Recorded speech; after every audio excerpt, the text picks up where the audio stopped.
তোকে বিয়ে করতেই হবে, আজকেই তুই এদের মধ্যে কাউকে পছন্দ করবি। Will you marry me? মা, দেখ, তোর যেমন ডিমান্ড ছিল আমি ঠিক সেরকম ছেলে এনে দাঁড় করে দিয়েছি। আমার কাছে এত টাকা পয়সা আছে যে তোমার কোনো জিনিসের কমতি হতে দেবো না। অনি, কে এটা? কে আবার? আমার গার্লফ্রেন্ড। তোমার কি মনে হয় এই সব টাকা আমি তোমার জন্য ইনকাম করেছি? এটা আমি আমার জন্য করেছি, যাতে আমার যা ইচ্ছা হবে আমি সেটাই করতে পারি।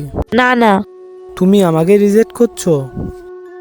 Will you marry me? তুমি যদি আমাকে বিয়ে করো তাহলে এই শহরে কেউ তোমাকে টাচ করতে পারবে না। কি হলো, খাবার রেডি হয়নি এখনো? এই তো হয়ে এসেছে, আর 10 মিনিট মতো লাগবে। তোমার আমি কতবার বলবো আমার সবকিছু সময়ের মধ্যে দরকার। দাঁড়াও, তোমাকে আমি দেখাচ্ছি। না,